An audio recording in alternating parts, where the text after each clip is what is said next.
the Rangers Journal now.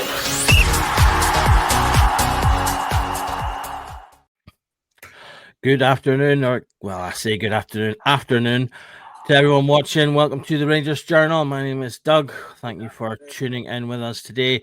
Rangers might not have, but we promise we'll give you a performance in this post-match review, or maybe we should call it an autopsy, as Rangers slump to a 2-0 defeat to Hearts at home at Ibrox, the loss of an 11-year record of not being defeated by Hearts at Ibrox as well. So another one in the column for Mr. Martin.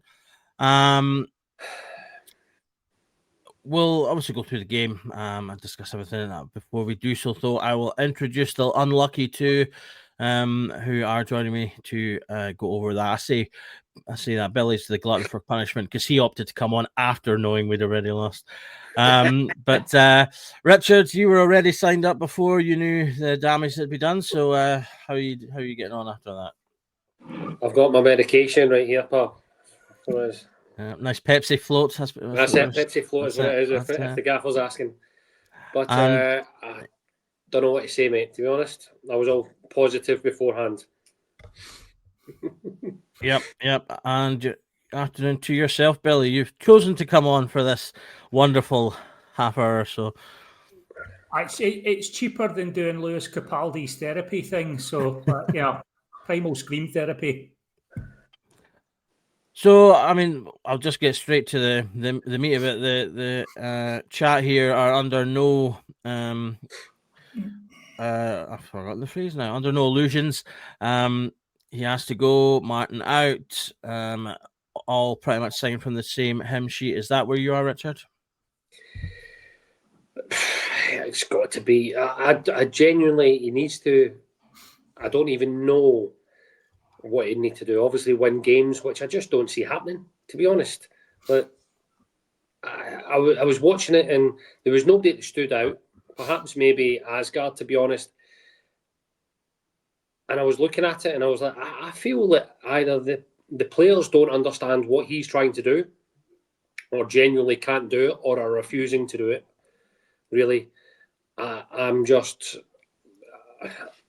a loss to understand what the real problem is, because I can see the players are trying, majority of them, and see them putting effort in. Some of them are, like Tav in particular, because he was being quite emotive on the pitch and show that they care. So it's not a lack of effort by majority of them. So it's got to be tactics. It's got to be the strategy that they're using. Either the players can't do it, don't believe in it, or don't want to do it, or it just doesn't work. That's it for me. But we need to find someone. Well, the person I want was the other person in the dugout today, on the other side. But that, for me, that's got to be the problem. And that's from the manager. There's no excuses. They're his players. It's his team. It's his tactics. Whether or not they can or can't do it, that's up to him. So I don't know where else we go from here other than making a change. Yep, it certainly seems that way. Billy, I made the joke in the group chat that we can't even joke about being unbeaten anymore. This was a match that on multiple pods throughout the week we mentioned we had to start seeing shoots of improvement, shoots of what Martin's aiming for, hints that the team are starting to pick up on what he has presumably spent 2 weeks working on with them. And we got the exact opposite. We've gone backwards. We've gone from drawing to losing. Richard said there, it seems like it's the tactics. The players don't look like they're comfortable. They look frustrated. It didn't feel like to me they were communicating well. They seem to be getting in each other's way. Are you kind of in the same place? I really am getting to the point where it really does feel like it is the manager that is the problem, because it seems to be all the things that I think would be coming from him that are the things that aren't happening. I don't know if you can hear this, an ominous rumble of thunder here in Sweden just as you're speaking. proper special effects here. Just before we come on, you kind of launched the pod, Doug, by going, let's get this over with. And I feel that it could be a metaphor for not the pod, but the Russell Martin era, unfortunately. I didn't want Russell Martin in, but once he was made Rangers manager, you give him a chance. You know, we all heard them talk very well and thought, you know, if he can walk this particular walk, then it would be nice to see some attacking, coherent football. The problem for me is like everyone, I think what's annoying a lot of fans is this was our worry, this pragmatism, this sort of pig-headedness that caused so many problems in his previous role. And I don't know if time will prove that Russell Martin is a capable manager who's just too inexperienced, or if he is just the kind of pragmatic manager that eventually will just get squeezed out of the game. Because anybody coming into this job, I don't know what he told the 49ers, but what he should have been telling the 49ers is, this is how I want to play. This is the style of football you want to see. But there's two things we need to balance here. We need to implement this style of play while getting points on the board. And an experienced manager, a Walter Smith or something like that, would know how to do that. They would be right. Week one, great if you play attractive football, 3 points on the board, and then the fans aren't like complaining about that. Week 2, 3 points on the board, and gradually almost like phase in what it is. Maybe, you know, make sure you're solid at the back in midfield, and you're maybe just squeezing a 1-0 or a 2-1 up front. Make us difficult to beat, and then build the expansive stuff. To me, he seems like a manager who is such a pragmatist. He has spent months fine-tuning the engine and hasn't bothered to check if we've got wheels in the car. And now that we're actually up and running, it's like you can see all these wee bits of play we're trying to do, but we do not look like a coherent team. We do not look like a team that knows how to manage a game, to manage phases of a game, to deal with the ebb and flow of a game. And I was looking at that team today, and there may be players that grow into the team. There may be, you know, Asgard, people that may become big players for us. But I was thinking back to the 55 team, and that team had steel in the form of the likes of Golson and Helander. It had heart in the likes of Arfield, and it had balls in the likes of Morelos, and we don't have that just now. Miovski may become that player up front, but just now we look like, I'm not a big fan of Billy Dodds, but we look like how Billy Dodds characterised the team last season, a nice bunch of lads, but lacking something, and the manager hasn't added that. And I'm sorry, if you don't, as a manager, realise that you need to stay in the race while you implement this fantastic new philosophy, you're kind of negligent at your job. And I will pause to say, Russell Martin's a human being. He's under a lot of pressure. You can see it. So I think we have to let's try and sort of like, you know, be professional and be humane in this process. He is going to be out of a job very soon. We don't need to be cruel about it, but it's down to the bad decisions that he's made, and whether that's pragmatism or inexperience, he's going to have to go practice at another club, because you don't get to do that at Rangers. Absolutely, and I think that, you know, I'm struggling to keep up with the torrent of comments. I keep them coming. As I say, everyone has plenty to say, and we'll keep putting stuff up as we go. So thank you guys for putting your feelings across, unanimous as they are. I'm also seeing in our group chat, apparently there are some people starting to protest at the front door at Ibrox, which I don't know if it's significant numbers, but it's probably everybody else from the Rangers Journal. That's why they didn't want to do it. Quite possibly there are guys at the game. So Scotty's up there. He started it. Yeah, but Ryan's at the game, and I'm pretty certain he'd be happy to join the group, because he wants Martin going.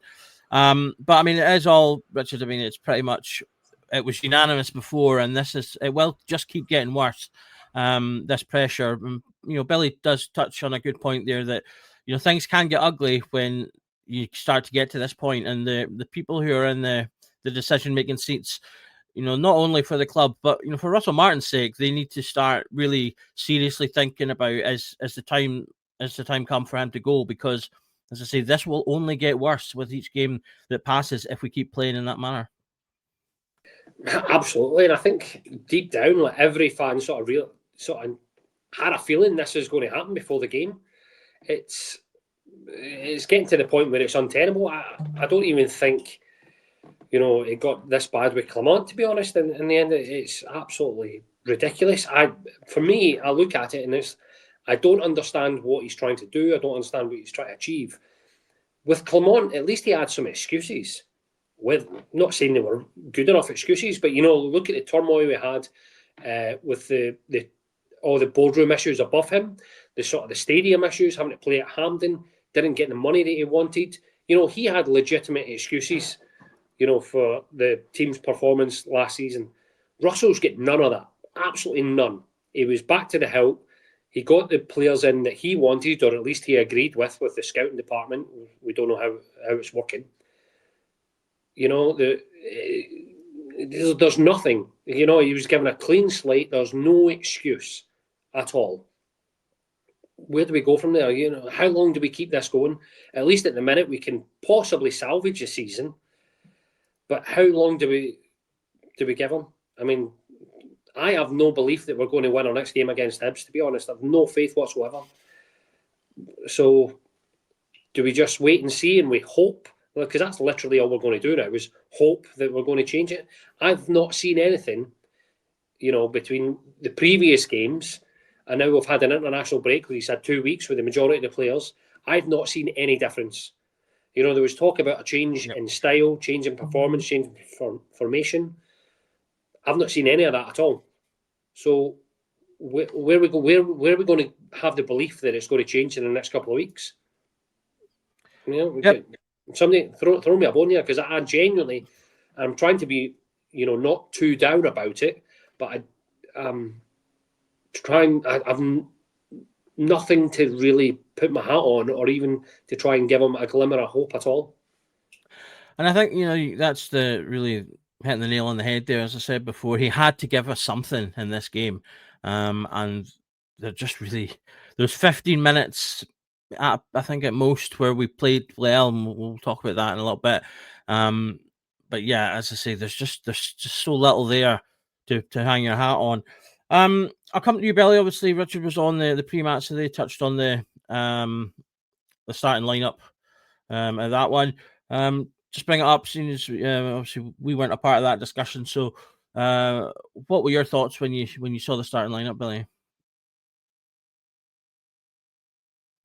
I thought it looked fine. I mean, a wee bit disappointed that Cornelius wasn't in, but given that he's just signed and may or may not be, ready to go straight in, that seemed okay. Although clearly he was fit enough to come in when we saw how Giga was playing. I thought the lineup looked fine. With what we've got, keeping Chermiti on the bench and bringing him on to make an impact. All of that stuff makes perfect sense. So.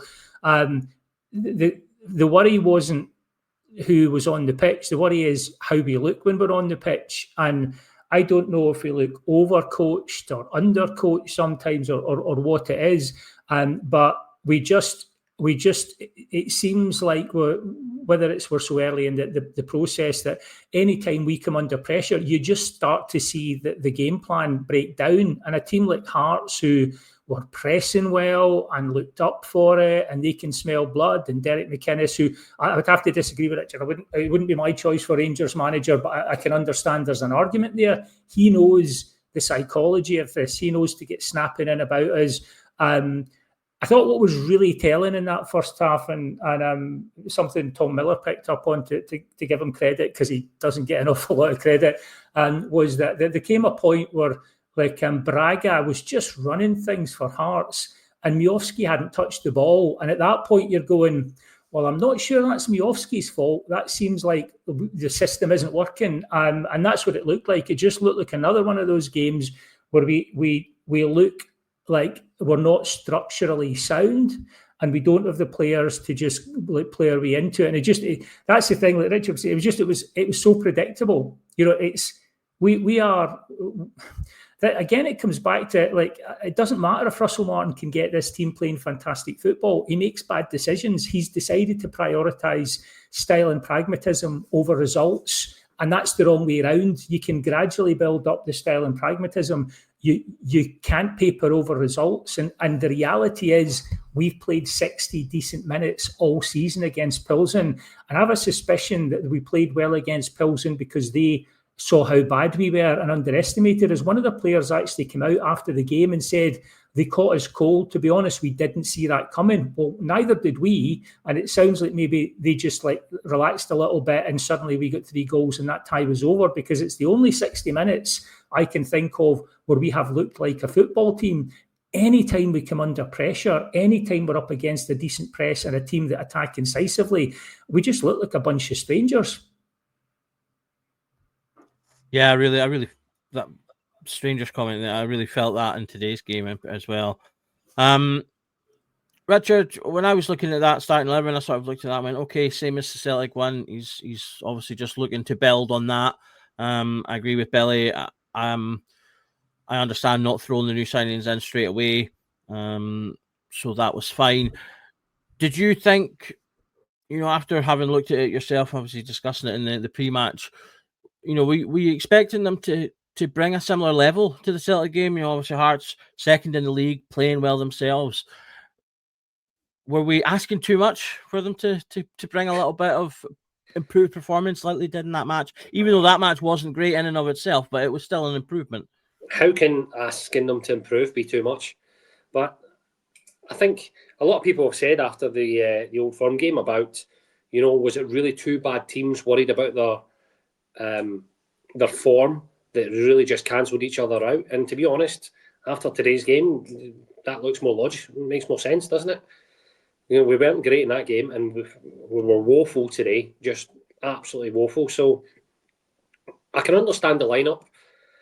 To be honest, I think quite a lot of the players, I don't want to say now, earned their position, but I said it at the start of the game, Barron, I thought he deserved his starting slot, and a few others. Miovski playing again, I sort of understood to bring Charmity in slowly, give him a half or at least 30 minutes, which he sort of got.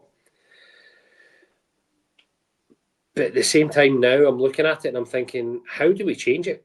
Because it's, where are the changes to be made? The only change really is on the sidelines, to be honest. It's got to change. What I said in the pre-match was, what I want to see is the tempo of the game, us dictating it, us pressing them hard, fighting and wanting the ball immediately. I didn't see that at all, genuinely. The first 15 minutes, I thought, Hearts are on us here. We're playing it mostly in our own half. They were pressing harder. They were fighting more. They had more fight. How can we be saying that at Ibrox against, the third biggest team? I can understand it. I can understand it, but it's not acceptable. If we were playing Livingston, in the sense of, this is a team we should roll over. It should be easy. It's just a matter of time. We'll score. That's it. I can understand it, but not accept it. There's a difference if that was the case. But this is Hearts, that have got a good manager. They spent a bit of money. They're on good form. We should have been up for this, and it didn't really look like that to me. Absolutely. We're just seeing on Twitter there, Billy, that Russell Martin has apparently said he will not resign as Rangers manager after the Hearts loss, so it will need to be a push. I don't think that's a surprise. Why would he? As I say, the onus has got to be on the owners now to make the decision. It surely just can't go on. Well, this is what's going to be fascinating, because the 49ers have come in and they've got distance and they are dispassionate about a club in a way that we aren't. And this was going to be the big advantage, that they're going to be able to make all these marginal gains and gradually sort of give us an advantage and not get drawn into the emotion of it. That's fine. But we're not Leeds. We are the biggest club in the country. And if we're not winning, it's a crisis. And I wonder, I know the modern model is like director of football and head coach. I'm not sure there's been any indication that for Rangers or Celtic, a head coach system works. Celtic had the run of things while we were working our way up from the bottom tier. So they did their big sort of experiment of bringing in Ronny Deila. And he was winning the league. But the Celtic fans were doing their nut because they felt they were regressing and that he was insipid and that the club wasn't really being steered the way an Old Firm club should. So that's the one time it's been tried, and they were winning and they hated it. We've tried it and we are not winning and we're hating it even more. And I can't help but think, I know it's a very Rangers daft thing to say that historically we have been successful with big personalities who are big enough to carry the weight of the club on their shoulders and who are experienced football managers.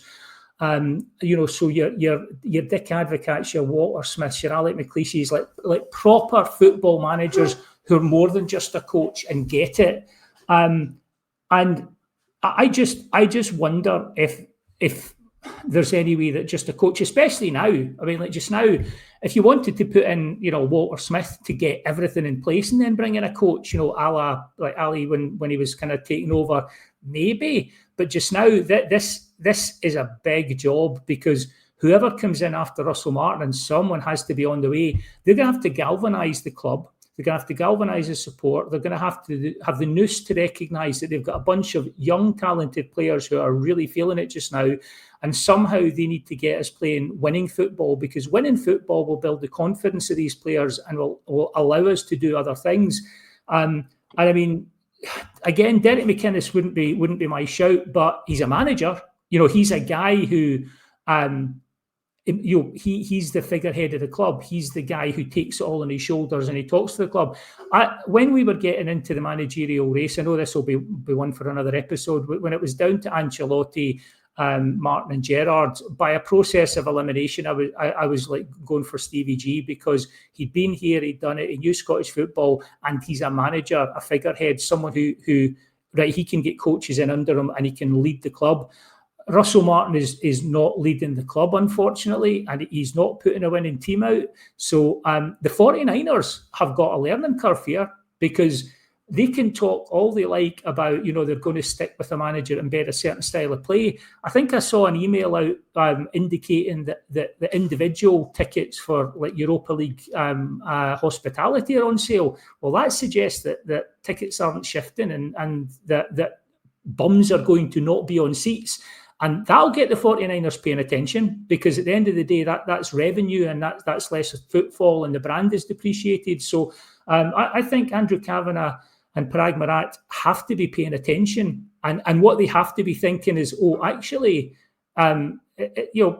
is another head coach necessarily? I mean, you could get a better head coach in, but they're now dealing with like a bin fire. So, it might be an interesting debate one night for Richard and I to have, like Stevie G versus Derek McInnes. Like, I think that could fill 60 minutes. I'm up for it, mate. I'm up for it anytime.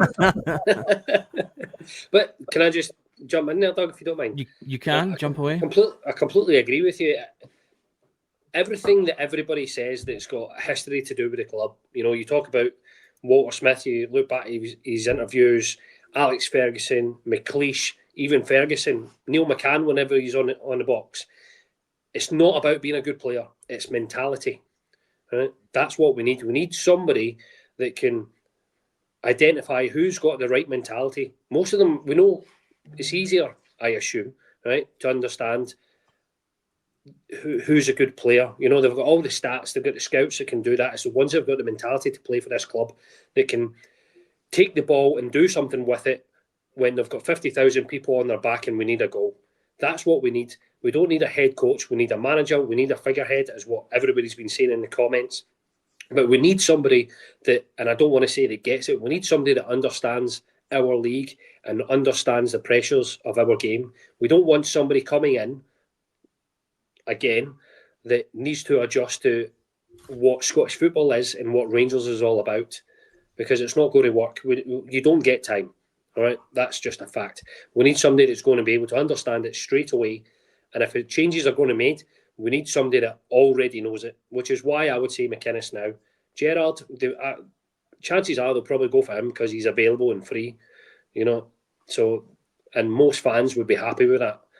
But for me, I would go, and I'm only just going to touch on it briefly, is because he knows our league inside out right now. I don't think Gerrard does, because his focus has been elsewhere, right? But that's what we need. We need somebody that really understands what it means not just to be a Rangers player, but what the standards are for our club and what our supporters expect. It's not just about, we want attractive football, of course we do, right? But we know we're going to have the ball in the majority of the game. I think we had 67% in the game, and that we had 67%, and I think we had the same shots on target as Hearts. How does that make sense? How? Do you know what I mean? We had more of the ball, and we had the same amount of shots on target. Look, and we're at home. Look, even that stat itself is ridiculous. So, back up. I agree with what you're saying, but yeah, it's got to change. And of course, everybody's going on about it in comments about Martin said he's not going to resign. Well, of course he's not, because he's going to get a massive payout when he gets sacked. That's just logic, isn't it? Yep. I think, to be honest, at this point, you could put a bobblehead of Steven Gerrard as manager, and most fans would be happy. I'm enjoying these Russell Martin couldn't comments. If you want to try and come up with the funniest ones you can, I'll put them on screen and bring some more of them on. I'm enjoying those. Okay, well, you've touched on some of the stats there. I tweeted that out as earlier myself as well. 66% possession, 461 passes, which is well over double the passes Hearts had. No big chances created. And then, like you said, we've got the same shots on target and only 2 more shots in total. It's another game of, we have all the ball, but we don't do anything with it. Can I ask you a question, Doug, if you don't mind jumping in? You just did. But I'll give you a second Can one. I ask you another one? You can. What did you make of Miovski's performance? I thought he was fine. It's similar to our previous strikers, though. I don't think the attacking unit aren't playing connected enough. There's not enough connection as well between the midfielders and the attack. Some of the best stuff we did in the second half, when we did have that 10-15 minute spell, it pretty much all came from either Tav or Rothwell driving with the ball and making the connection that way. Miovski had his moments. He was, I thought he was combative, but we're not getting the ball to him in positions that he can score goals, which, and we know that he is someone who can score goals. Too many times players were just running into dead ends. I think Gassama, obviously, he was probably the best player on the pitch alongside Butland, maybe. And he did what he normally does, makes chances. But on the other side, Ant-Man, I thought he had some good movement, but often ran into dead ends. So again, the ball is not getting to Miovski from either of these sort of combinations, so he's just not getting the chances. Be interesting, actually. Let's bring him up, see how many chances he specifically got. So while you're doing that, mate, the reason why I'm asking one shot. That says all there. He only had one shot in the whole game. But I don't think that's his fault. No, I genuinely didn't have anything that I thought was going against him. But going on to the point about the tactics and stuff, and it's not just Martin, to be fair. Gerrard done it a lot as well. Why do we only play with one up front? Right? We, especially at home and in the league, and I'm far from a tactician. Billy'd probably better be able to answer this or debate it. But why do we only ever play with one striker when majority of our games, right, in the league, we've got 60 to 70% possession and we're playing in the opposition's half? Why do we only ever put one guy in the box? It drives me insane. Surely more guys in the box, more people to pass or available to score, give the ball to. You've got other people at the edge of the box, because if you've got more attackers in the box, they're going to have more defenders. It baffles. Obviously, I'm far from a football manager, but logic suggests more attackers in the box, more chances of scoring a goal. Why do we only ever play with one up front? Yeah, I mean, the tactical issues, obviously, part of the problem is that, I was going to say that he doesn't try anything else. He did this afternoon, but we'll get to that in a wee minute. I'll bring you in, Billy, on that point as well. I mean, I think it's fine to play one up top as long as you have the support for that player and your tactics support. As I say, having that one man, I did think, for example, even when we did have Gerrard and had Morelos, we sometimes Morelos is a striker that liked to wander. He would go out and play interchanges with Kent and whoever was on the opposite wing. And that was all fine, but it did sometimes mean we didn't have anyone in the box, like you said there. And that was one of the things that Arfield was good at, because he would make runs from midfield to, facilitate having someone in the middle. And we have the same problem now, I think. Our striker has to drop deep. We saw a lot with Danilo, because I do think Danilo, he would try his best, his little cotton socks off, and try and get on the ball. But he was getting the ball practically in our own half the time, because he had to drop so deep to get it. And you're quite right. You either fix that by having your team more advanced, pressing up and compressing the space between your sections, or you can play two up top. And we could definitely do that. Are there any? Do you think, Billy, with the players we have in particular, obviously we have a pretty drastically different squad now, that there are better systems that Martin could be playing? Well, I mean, it'd be hard to argue that there aren't better systems he could be playing, given how the system he's playing is working at the moment. Because just as we were talking, it occurred to me that even that game against Pilsen, where we got the 3 goals, 2 of them were like thunderbolts from about 25 yards. So it wasn't like we kind of played our way into great positions. The only proper footballing goal you would say in that game was like the Aarons pass through to Antman for the wee chip in the header from Gassam. Apart from that, it's like Richard was saying. I kind of have wanted to see this for a while, and I think one of the posters, Nicky, who was on the other day, was saying the same thing. Why don't we play a 3-5-2 with 2 up front? And it's like, why don't we? Because I'm not saying forever and for every game, but teams have worked us out. We don't look threatening, so teams have worked us out. So instead of having this sort of stretched attack where you've got a lone striker and he's dropping deep and he's not really linking up, why not put a couple of decent players through the centre who are linking up, who are asking different questions? A lot of the time now in modern football, I don't think modern defences are great at dealing with that. I was watching, slight sidebar here, I was watching Sweden playing Slovenia the other night, and they're winning 2-1 in the last minute.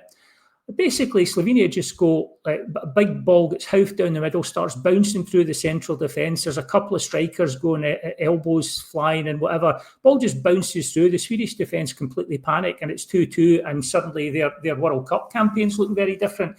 And I think it's almost, you wonder if it's like there's a mental snobbery about not sticking with what the current prevailing philosophy is and going back to something that's perceived as to be agrarian. And I think it's the opposite.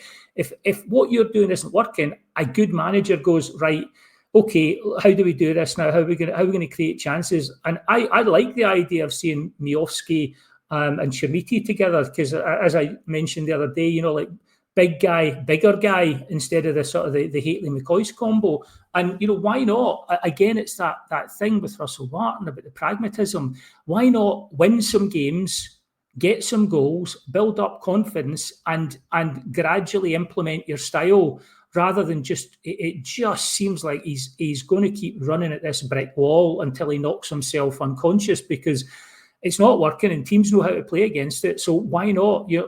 And we're often told as football fans that we don't know the game. And hands up, I'm no tactical expert, but a lot of the time, we're looking at things, and eventually you go, well, we had these issues with Russell Martin before he came in. We were worried that this was going to happen.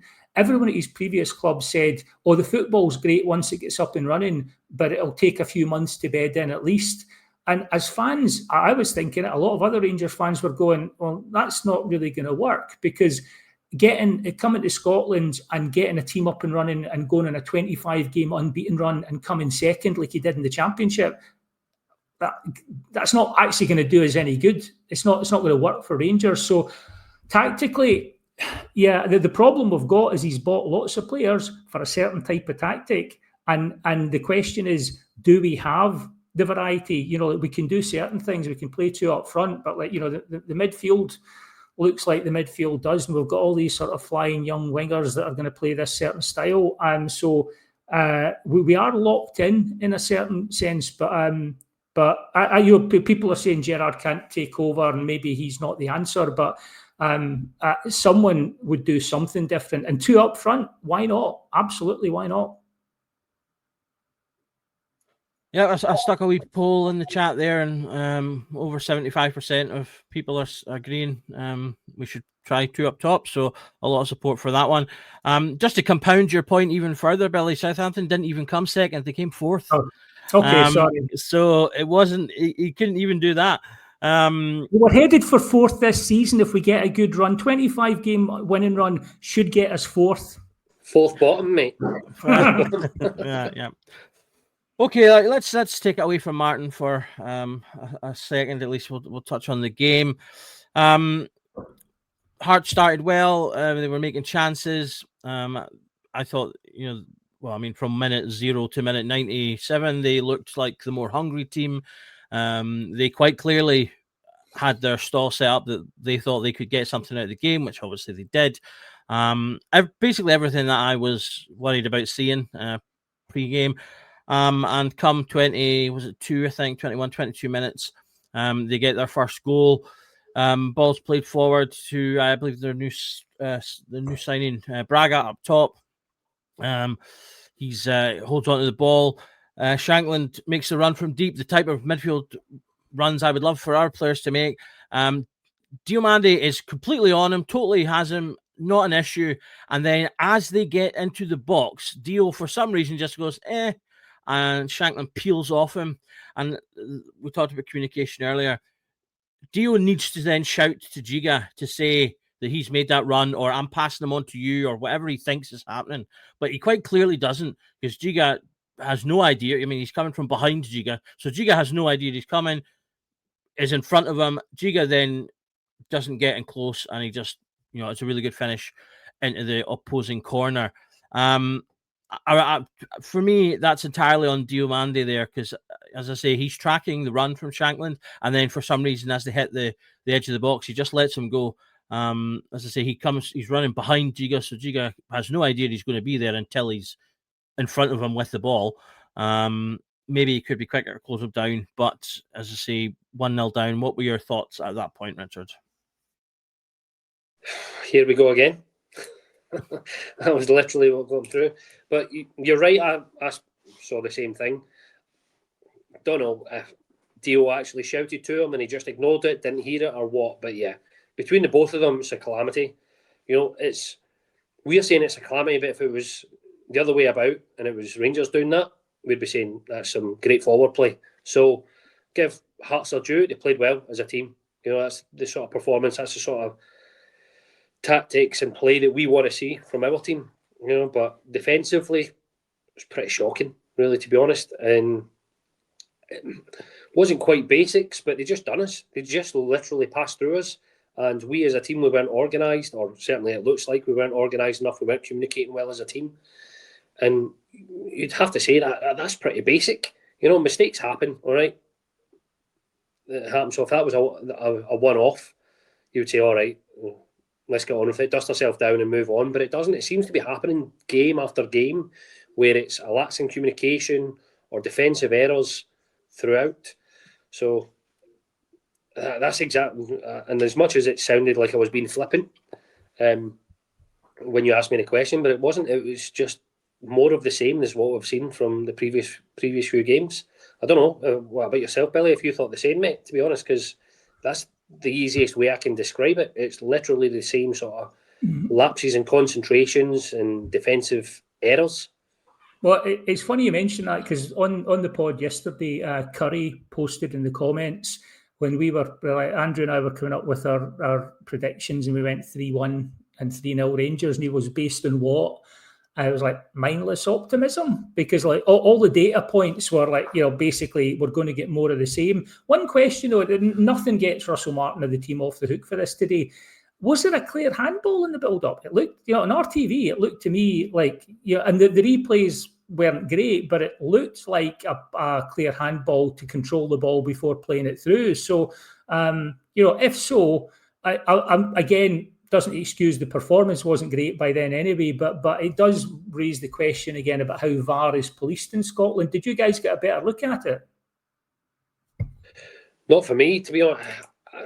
It's one of those, it's a handball because it was against us, to be honest. So it does look, I haven't seen I believe there's said, Kevin Thompson says it, there's a new change in the way that handballs are being deciphered, the right word, or analysed now this season. So I don't know exactly what that is. But yeah, it did look like it was a handball, but it was still like 15 to 20 seconds before the goal was even scored. You know, it was played backwards from that position. No, the one I'm thinking of, it was like the hand, and then I think the ball does go for. I think in midfield. Yeah, I thought I'd need to go back and see the replay. I mean, you may well be right, but my initial instinct was that's a handball, and the only get out I could think of was once it gets played into the box, are you then in another phase of play? But exactly. But it was closer. This is where it comes back to the policing thing, and again, it doesn't excuse Martin. But if it was a different phase of play, it was closer together from the handball, as I saw it, to the goal than, you know, that one that we had disallowed against Celtic, where like basically we won the ball and then there were 2 or 3 phases of play and they wind it right back to that initial foul. So if that's what the rationale is, then again it's like double standard. But I would need to see the replay. I just remember thinking at the time, oh, he's put his arm out to control that. End of, you know, it should have been blown up for, as I saw it. But like, you know, I'd need to go back and have a proper look at it if I can stomach it. Yeah, that's a big stomach indeed. To be honest, I don't really remember now that I'm sitting thinking about it much else of the first half. There's a couple of chances for both sides, but as I say, certainly I didn't see any particularly big reaction. Things were, a lot of loose passes. Like I said earlier, running into sort of dead ends. Are there anything else from the first half either of you want to bring up? I think there's more in the second half, to be honest. There was no significant action points really to bring up, to be honest. It was just more regarding the performance itself, to be honest. Yeah. But no significant moments, I think. Cool. Move on to the second half then. As I say, I think there's much more going on in the second half. We did make changes at half time. Giga and Moore went off for Ant-Man and Cornelius. Now this is the first. There's 2 main points that I wanted to touch on from the second half about Martin and his decision making. Because this was the first time I was looking at that and I was starting to think to myself, he does like for like changes quite a lot. Until nearer the ends of games when obviously we've not been getting results, and then he starts just to make all sorts of crazy changes. And indeed later on, when was it now? 66 minutes, he takes off Megoma and puts on Chermiti, and we seem to go into a back three, sort of a 3-1. What would it have been? A 3-1-3-3 almost, I think they mentioned on the screen there. And the main thing I wanted to touch on about that, not so much the change itself, putting on an extra striker when you're behind, fair enough. But it was the timing of it, because that was, for me, kind of the peak of our ascendancy, because we had that 10, 15 minutes that I sort of started around about 50, and 66 minutes was kind of that peak of that ascendancy.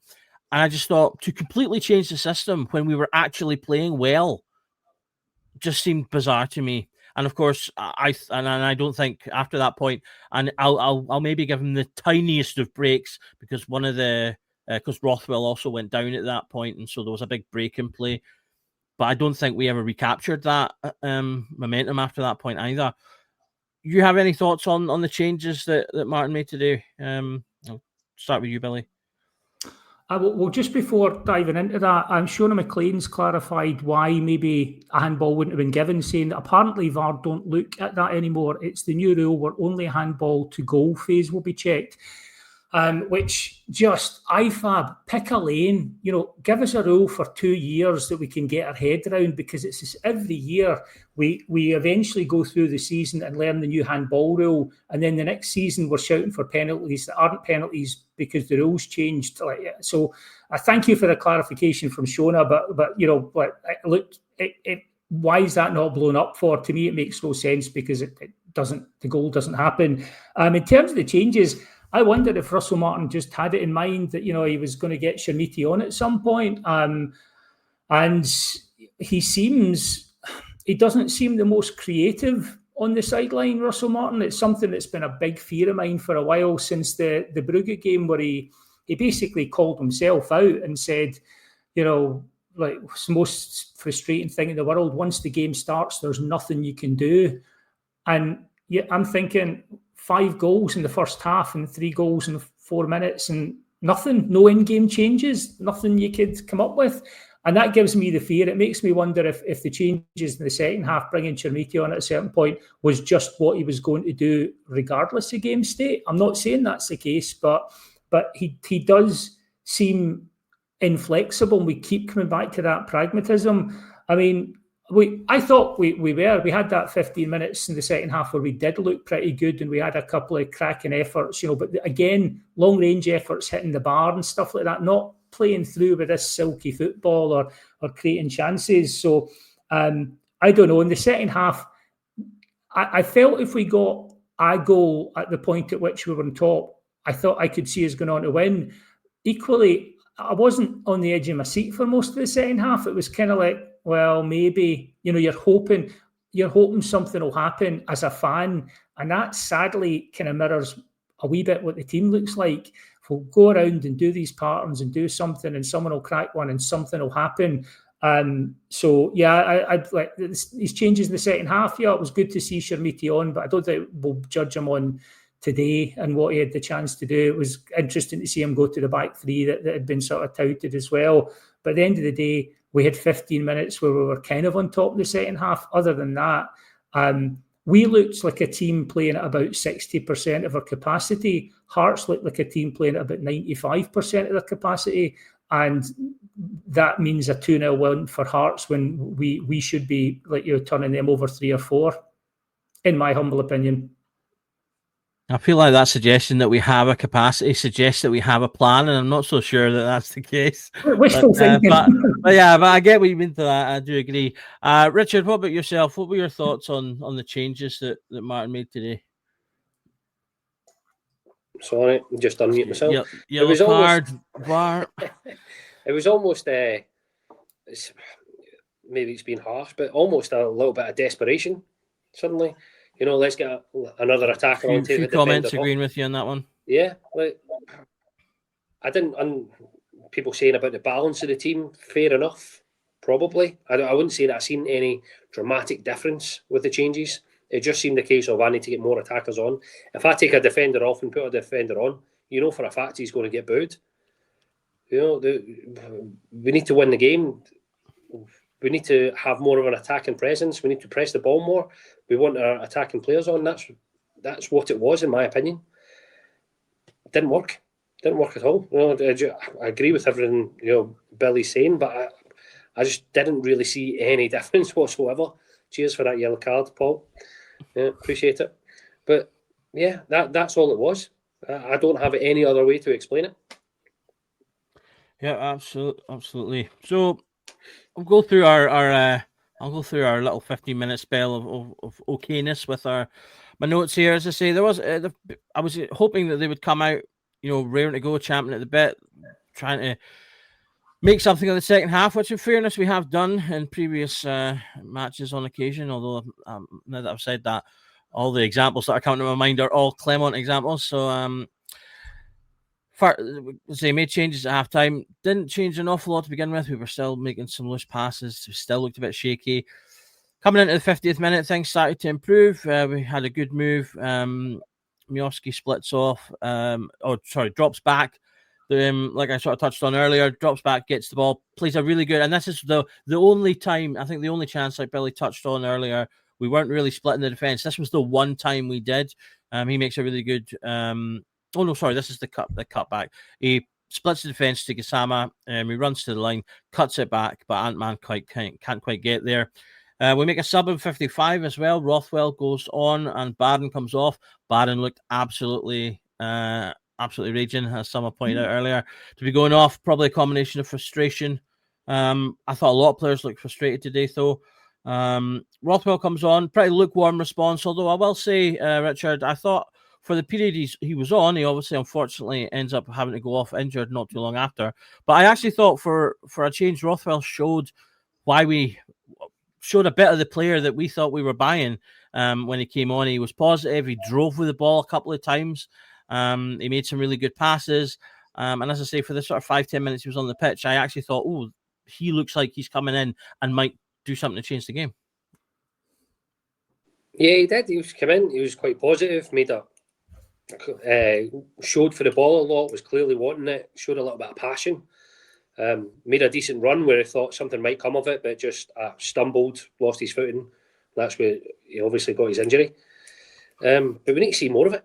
We need to see more of it throughout. And it's disappointing to say the least. But I don't know what else to say about it because it was just such a small cameo. And then after that, I just genuinely, and I'm not saying it's because of him, but after that, once we made that substitution to bring Bajrami on, I didn't really see, any real great threat from beyond that. Does that make sense? Yeah. I don't know about your thoughts about it, Billy, either. But after that point, I'm not saying it was because of the substitution or him going off. Clearly not. But that was almost like our crumbling point in the game for me. I mean, the thing that stays with me is people have been talking about some of the great efforts we had. They're all like thunderbolts from 25 yards. It's like it's not. The thing that's really telling for me is see that passage you played, Doug was talking about, or Miovski, who I'll give him credit, he must have been mentally bright and on it because. He did nothing to work with in the first half, and he does that moment in the second half where he drops deep into the almost Harry Kane type role and slides through that pass for Gassam. And it was like you actually feel your pulse quickening, like for the only time during the game where you're going, oh, there's a bit of actual play. There's like someone breaking the system, dropping deep, playing. And now they're stretched, and okay, the cross gets cut out. You need to be doing that more than once a game. It just the system just didn't seem to be working, and the fact that he's not able, he just doesn't seem. He seems to set it up, and in game, if it's not working, he can do a few bits and pieces, but he just not a manager you think is going to be able to turn things around in game. And what's interesting is when you talk about someone like Connor Barron, like looking frustrated. I think all of these players have been Martin's players, pretty much the ones that he's brought in. They want to be successful with the manager. He's good with players, apparently gets them very committed. I wonder if that's beginning to turn a wee bit, because I wonder if you're a player and you think you can do better and you think you can beat what's in front of you and the manager is not helping you do that, there's going to come a point at which they start to call snake oil on this and they start to think you're actually hindering me rather than helping me fulfill my potential. And it like I say, looking at the likes of Miovski looks, it when it kind of be too early in this. One of the things I loved when Steven Gerrard came in is for the first time in a number of years, you saw players improving while at Rangers, which I thought was impossible. I thought players came to Rangers and got worse or maybe stayed the same. Players under Russell Martin seem to regress in a very short period of time, and that's a worry. So the second half, to me, it was just throwing players on, trying things that theoretically in a bit of paper might sound good, but we how many actual chances through bursts of play did we make? Just not very many, and it just looked like Derek McInnes had them sussed, and maybe they took a 15-minute breather, and then Hearts actually came into it in the final third of the game. So, can I just jump in again, Doug? Sorry, but to add to your point, mate, I've just been reading the post-match press conference. Just to add to what you're saying, he's literally had to quote what he's saying. The players are not the same team we see in training on a Thursday and Friday when they go out and play in this environment right now. So, I don't know what he's meaning by the environment, but that's on him. Surely that's on him. If what players are going to do in training, what you tell me to do, right?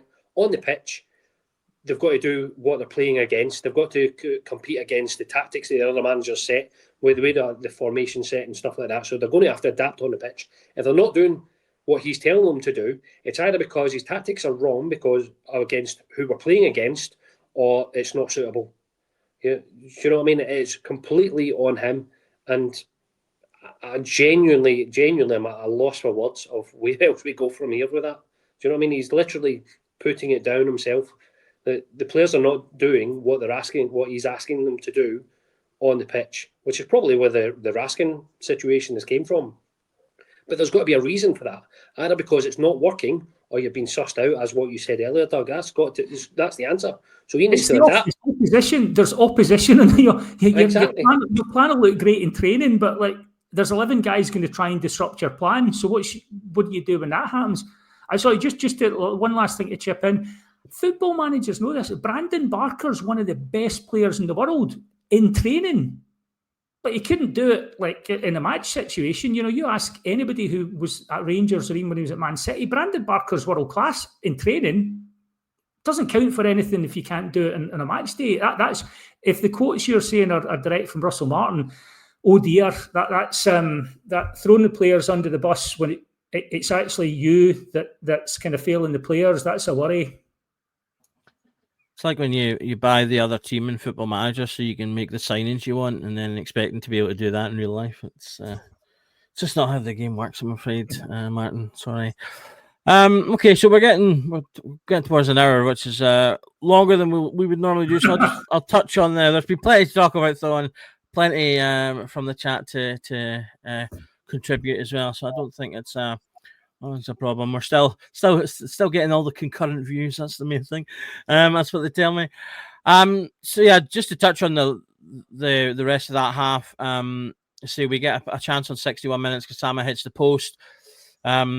Tavernier intercepts a pass, drives forwards, switches ball to Gassama, who hits a really nice. It's like if he just puts it ever so slightly further, and it's a really nice curled ball, but obviously just hits off the post.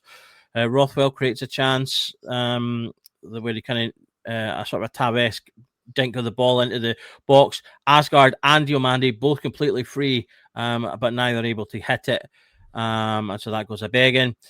We then actually do get the ball in the net from the resulting corner, or from a corner soon after, a free kick's given to Hearts for what seemed like a pretty weak sort of flap. At first I thought there was absolutely nothing and it might get overturned, but the second replay did seem to show a slight push on the goalkeeper. It felt a little bit light for me. Tavernier, and I'm going to make a point about this as well, because people are constantly complaining about Tavernier not talking to the referee. Well, he talks to the referee so vehemently he gets booked at this point. So, and he does look absolutely raging. He's screaming at the ref to look at the VAR. That's obviously not happening. And he eventually gets booked for dissent. We then put Barami goes on for Rothwell. He injures him. Doesn't even get an injury. He injures himself. Shades of Yilmaz there. And then just before the 80th minute, Hearts get a penalty. Lazy foot from Dio, although haven't seen the replays a couple of times. Also quite a light decision. That could have really gone either way. I'll not say it was an out and out, not a penalty, but as I say, it's a lazy foot, and he barely touches him, but he touches him. It does seem like, and obviously the player takes advantage. Butland, to his credit, saves the penalty, but Shankland gets a rebound, and that was game over. We don't rally like at all from that point. So as we approach the hour, I'll come to you one last time, Richard. Just any other points you want to make about what I've touched on there, the penalty, and just your sort of final thoughts? No other points from the game, to be honest. All I can say is that at no point did I feel that we were going to get back into the game. Although we had the possession, I never felt like we were really pressing. I thought, there's a goal coming here. I never thought that once, to be honest, which, I think speaks volumes in itself. Overall from it, without sounding like Tav, just completely disappointing, and don't want to say raging, but I'm more disappointed because it's expected almost now. Like we knew we all had a feeling it was going to come, to be honest. So I think we're going to have more of the same, to be honest, when we go to Hibs. So something's got to change. I've got a feeling that nothing will, to be honest. I think they'll probably give him another 2 games, unfortunately. So we're going to have to suck it up and actually hope for a massive improvement, and we go on a winning run for the next 6 months. But yeah, my head's going to tell me that we're going to get more of the same against Hibs, unfortunately.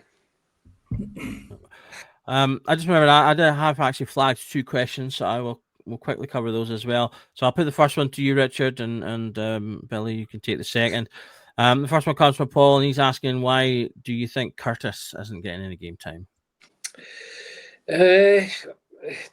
Difficult to say, to be honest. It's either he just doesn't rate him as much of a player as what he does with Mikey Moore and Gassama and Ant-Man, or you could look at it a different way in this. Potentially, Mikey Moore has to play a certain amount of games. We've signed Gassama and Ant-Man for money. Curtis is a young player that's got time on his side. I don't know what his contract length is, but he's got time on his side, so it's easier to drop him and put him on piecemeal.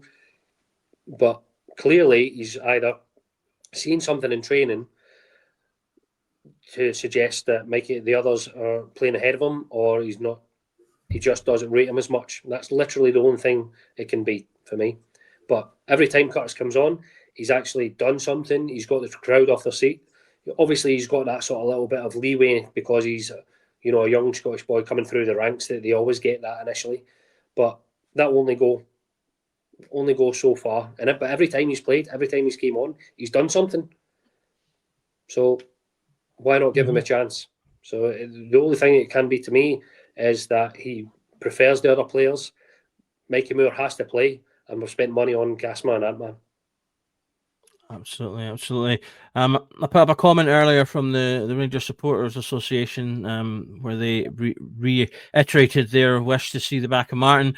The Rangers Fan Advisory Board have also retweeted their previous tweet from the 28th of August, quoting, our sentiments expressed previously hold more than ever. This cannot continue any longer. So not just the fans, but all the sort of official adjacent entities all hitting in the same direction. Billy, I'll put this question to yourself just before we finish. Does the team look like a set of individuals, or does this team look like a set of individuals and not a team? I think 100% they look like they don't understand what's going on, where each other are meant to be, what they're doing. The communication seems poor. They look poorly trained to me. What's your thoughts on that? I don't know. They must be poorly trained at some level. I don't know what's going on. What it looks like is that whatever they're practicing through the week is not standing up to the rigours of real match challenge. So they're maybe making pretty patterns. Like Russell Martin saying, he's probably seeing them doing all these little patterns of play through the week that he's going, that's what I want to see. And then he's getting to match day and the opposition are in your face. And that's the other thing. It's Scotland. Scotland is a weird league. It is more agricultural style, but, there's still a bit of skill. But people do play 10% higher when they play Rangers than when they play anyone else. This is all stuff he should have known. Why ever it's not working, that team that he's seen play like 1970 Brazil through the week in training does just fracture. The welds just break under pressure, and what you see is basically a bunch of young, potentially talented players who don't have like the nous to actually know what to do in these situations. And the worry for me is the leadership group we've got doesn't look like they're present to steer them through it. So yeah, totally. Absolutely. Okay, we've just reached the hour mark there, so I think we'll bring things to a close. Thanks to both the guys for joining me this afternoon. I'm sure there's other things we'd rather be doing. Thanks to everyone in the comments. You've been great. You fired in loads of your thoughts and opinions. One opinion which is overwhelming, and that is Russell Martin has to go. His time is up. He needed to show us something today. He needed to get a result today. He did the complete opposite. Things are not getting better. They are getting worse. And the longer he's there, the more poisonous things will get. And the less chance there is to save the season. Because that's the one thing that the hierarchy have in their pocket thus far. They can still save the season if they are decisive. It's over to you guys. You need to make the decision. Sorry that it didn't work. It hasn't worked, but it hasn't worked. Please, for the sake of us all, he has to go. Can I just add, Doug, that there's a lot of anti-vegan sentiment in the feed today. I'm a vegetarian, and I have to say I'm totally on board with that. Vegans are the most joyless bunch, and they suck the life out of everything. I used to be able to get into a pub and get a decent macaroni cheese, and now it's a vegan mac and cheese, which basically tastes like your cat sicked up in a slipper. And unfortunately, watching this Rangers team just now is like eating a slipper that your cat sicked up in, and that's kind of how I feel. But you know, peace and love to vegans, obviously. What a way to end the podcast. Yes, Rangers Journal does not have anything against vegans, just one vegan in particular. Okay, once again, guys, thanks for watching and all your comments today. If you've been watching and you're not subscribed and you'd like to see more, please do hit the subscribe button, smash the notification bell, and you'll get notified anytime we go live, which is 5 days a week, every week, sometimes even 6 or 7 when there's spicy things to talk about. And we do pods like this both before and after every match, as well as loads of great content on tactics, scouting, and various other things. If there's anything to do with Rangers that needs discussed, you will find it here on the Rangers Journal, and that is because every night is a Rangers Journal night. Go and have a drink, guys. Bye.